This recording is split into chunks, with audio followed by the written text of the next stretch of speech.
Yo, yo, yo, we are back. Frag Tales here for another review, and we're here to talk about 5 fragrances that I probably would have passed on if I had smelled these first. Me being a fragrance enthusiast, I like to collect, and I don't always get to, I don't always get to test a fragrance before I buy them, so I'm kind of stuck with sometimes ones that I don't want, and we're going to talk about 5 of those in my collection that I probably would have passed on if I got to smell them first, or if I didn't need them in my collection. If I was just looking for fragrances to smell good, to make the statement, to get to the point, these are 5 I probably would have waited on. And to add on to this, I'd like to thank you guys for joining in, watching these videos, getting the count and like count up. I really appreciate it, guys. Working on getting better at this. None of my videos are sponsored as of yet.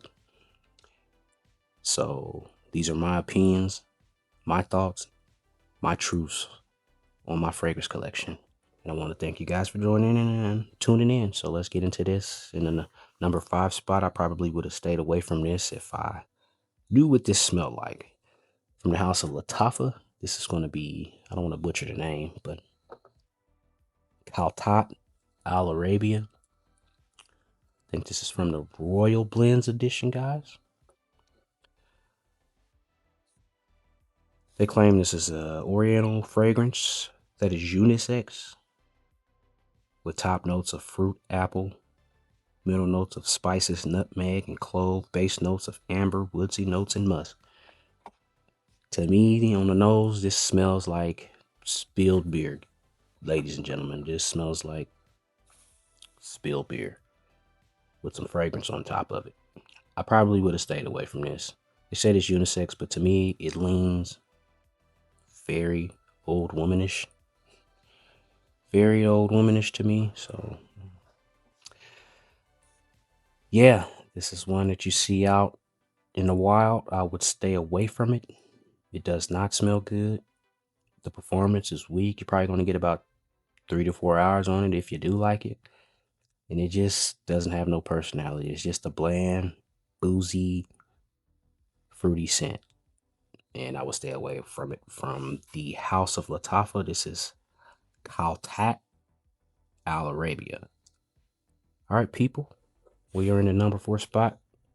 I don't see a lot of reviews on this, but they had a good sell on it, so I went ahead and picked it up.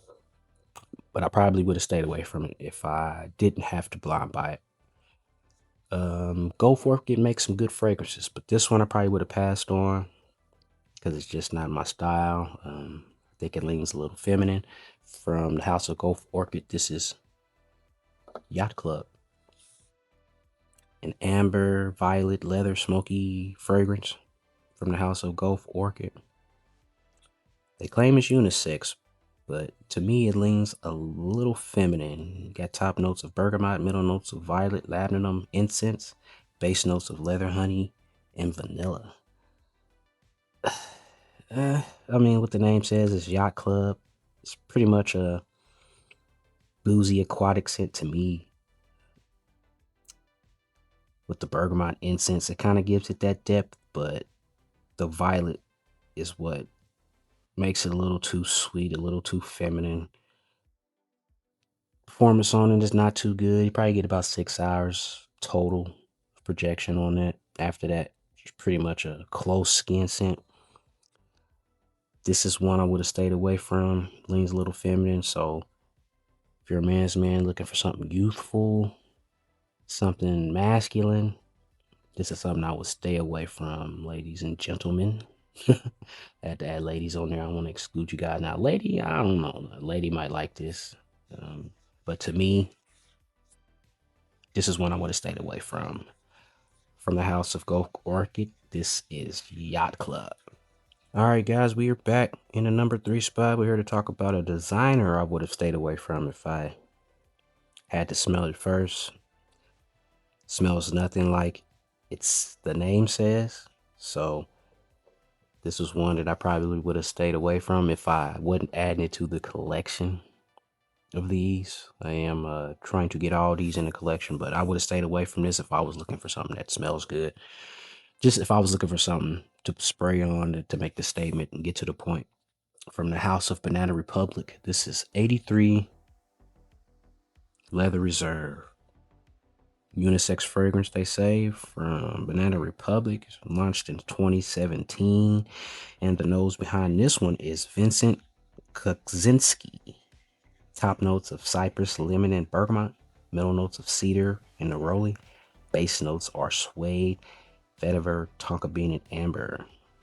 Now, when I read those notes, there was one thing that I did not say, and that's leather.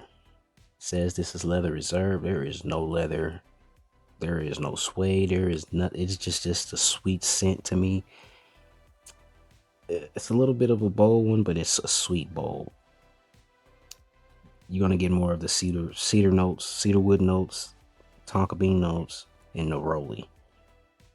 A little bit of vetiver mixed up in that. That's what you're gonna smell. There is no leather in this, no suede, no just nothing of that reminds you of leather. When you hear the name, you probably think, this is gonna be a good one. Maybe Tuscan leather, ombre leather, something leather. This is nothing leather. So, like I said, if I'm looking for something to get to the point, I want it to smell good, and I'm basing it off the name, don't get this, guys. But if you be adding it to your collection or you're enthusiast, why not? But like I said, the performance is weak, projection is weak. Probably gonna get 4 to 5 hours on this. That's it. It's just not worth it. And Banana Republic is already known for having weak fragrances. Not all of them are weak, but this one is. Stay away from it. 83 Leather Reserve from the House of Banana Republic. All right, guys, we are back, Frag Tales, and we are in the number 2 slot of fragrances that I probably would have passed on if I smelled them first. Now, this one might give me some, hate, but to me, I think they could have did a better job on this one. It does not smell like what it's supposed to be cloning to me. The performance is weak, and I think the flankers of this smell better. Honestly, they did better jobs on the flankers, but this one I would have passed on if I had a second chance. This is from the House of Lattafa. This is Kayed Al Farsan, the first one, the OG. Now you see Untamed back there. That's a good one. I like that one. That's why it's not on the list. But this one, I probably would have passed on. Very weak. It's just no personality behind it. Yeah, it's just very weak, and I just would have passed on it. Does not smell like what it's supposed to be cloning. Now, this one came out in 2016, so it's pretty old, but you can get this online and in stores if you see it for around 15, 16 bucks. And probably why, because it's not a good performer, and to me, it's just not worth getting. We got top notes of pineapple and saffron, middle notes of balsam fir, jasmine, basis of cedar, amber, and agarwood oud. It's just not in there. Pretty weak. You get more of the pineapple in here than anything, but just no personality. Performance, you're going to get about 4 to 5 hours. It's just something I would have passed on. Untamed, I love that one. It's supposed to be a clone of Versace Nassim, I believe. But this one I would have passed on, y'all. So, from the House of Lattafa, this is Kayed Al Farsan. If you don't need it in your collection, I will pass on it. All right, peoples, we are in the number 1 spot, and this is one that might give me some hate and might give me some love. A lot of people might agree they would have probably passed on this if they knew what it smelled like.